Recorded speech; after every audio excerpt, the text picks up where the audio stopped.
जंगल के राजा शेर को अपनी शक्ति पर बड़ा घमंड था। वह स्वयं को सबसे शक्तिमान समझता था, इसलिए जंगल के हर जानवरों पर अपनी गौस जमाता रहता था। जंगल के जानवर भी क्या करते, अपने प्राण सबको प्रिय थे, इसलिए ना चाहकर भी शेर के सामने नतमस्तक हो जाते। एक दिन दोपहर के समय शेर एक पेड़ के नीचे सो रहा था। वहीं एक मच्छर भिनभिना रहा था, जिससे शेर की नींद में खलल पड़ रहा था। वह एक मच्छर से बोला, हे मच्छर, देखता नहीं मैं सो रहा हूँ, भाग यहाँ से, नहीं तो मसल कर दूंगा। मच्छर बोला, क्षमा करें वनराज, मेरे कारण आपकी नींद में व्यवधान उत्पन्न हुआ, किंतु आप मुझे ये बात नम्रता से भी कह सकते हैं, आखिर मैं भी इस धरती का जीव हूँ। अच्छा, तो तुम छोटा सा मच्छर मुझसे जुबान लड़ाएगा? और क्या गलत कहा मैंने? तुम मच्छर हो ही ऐसा कि कोई भी तुम्हें यूं मसल दे। मैं तो ये बार बार कहूँगा, क्या बिगाड़ लोगे तुम मेरा? मच्छर को शेर की बात और व्यवहार बहुत बुरा लगा। वह अपने साथी मच्छरों के पास गया और उन्हें सारी बात बताई। सभी मच्छर को शेर के बात चुभ गई। उन्होंने तय किया कि इस संबंध में एक बार सब मिलकर शेर से बात करेंगे। सभी मच्छर शेर के पास पहुंचे और बोले, वनराज, हमें आपसे बात करनी है, जल्दी बोलो, मुझे तुम जैसे से बात करने की फुर्सत नहीं है।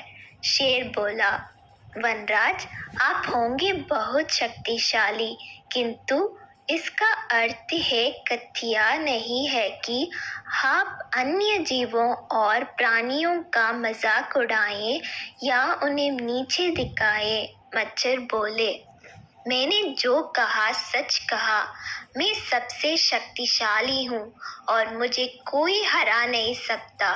घमंड में चूर शेर गरजा। ऐसा नहीं है, अगर आप शक्तिशाली हैं तो हमें भी इतना सामर्थ्य है कि आवश्यकता पड़ने पर हम किसी का सामना कर सकते हैं और उसे हरा सकते हैं। हम आपको भी हरा सकते हैं। मच्छर भी चुप ना रहे। यह सुनकर शेर हंसते हुए बोला, तुम लोग मुझे हराओगे? तुम लोगों की इतनी हिम्मत कि मेरे सामने आकर ये बात कहो? मेरी शक्ति का अंदाज नहीं है तुम्हें, अन्यथा ऐसा कभी नहीं कहते। अभी भी समय है, भाग जाओ यहाँ से, नहीं तो कोई नहीं बचेगा। शेर के घमंड ने मच्छरों को क्रुद्ध कर दिया। उन्होंने ठान लिया कि इस शेर को मजा चखा कर ही रहेंगे। वे सारे एकजुट हुए और शेर पर टूट पड़े।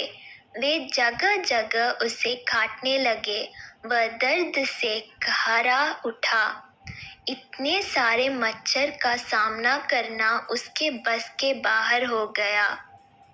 वह दर्द से चीखते हुए वहां से भागा, लेकिन मच्छरों ने उसका पीछा नहीं छोड़ा। वहां जहां भी जाता वे भी उसके पीछे जाते और उसे काटते। आखिरकार शेर को झुकना पड़ा। उसने हार मान ली।